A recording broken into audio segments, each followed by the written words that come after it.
over the past few years of apostolic churches that God has moved from one building to bigger building. That's right. Amen. The church in Ash Flat, or Cherokee Village, I remember where they started at. It was almost like a little storefront, little video, and now they've got one of the biggest church buildings, I believe, in Cherokee Village. It's huge. God moved them from that to that. You say, well, the size of...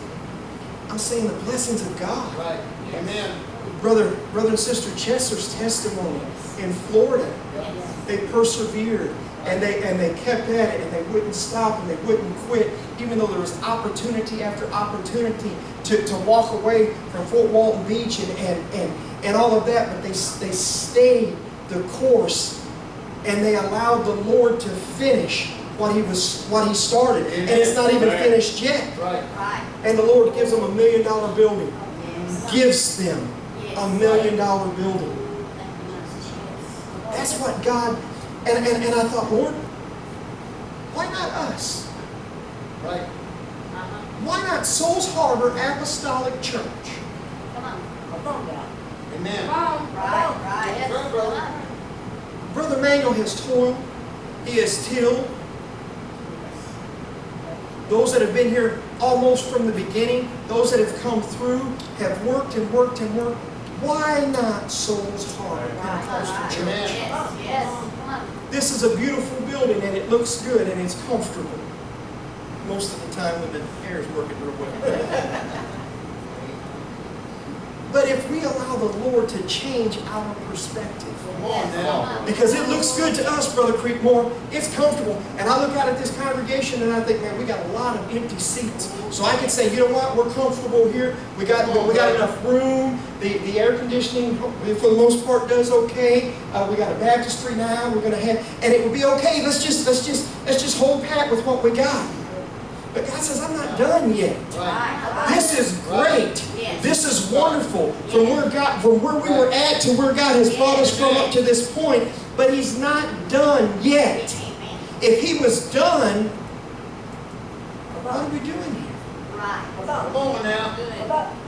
If this was it, I love all of you. But if this was it, if this was all there was supposed to be, what's the use? Right. We've been told to go out to the highways. We've been told to evangelize, to witness, to be witnesses, and to reach out to the lost. Yes. We've got to change our perspective. God is not done. I know. It's great where we're at, but there's more, church. There's more. Praise the Lord. Yes. Amen.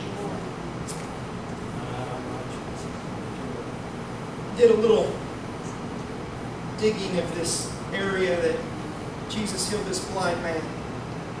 According to what I read, this was the first miracle that Jesus performed, giving sight to the blind. This was the first one. And what I read said, all the prophets in the Old Testament, all the miraculous things that happened in the Old Testament, there was never a blinded eye open. It was something that the Lord, that Jesus did. It's because too often we're blinded. Right. And how fitting that Jesus would be the one to open the blind eyes. And tonight, as we're standing to our feet, I told you it was as we're standing to our feet.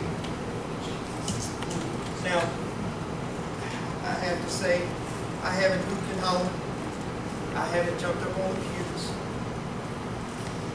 But I hope that I've gotten across how important it is that we don't get so caught up in the blessings and in the change that has taken place to this point that we get complacent. Yeah.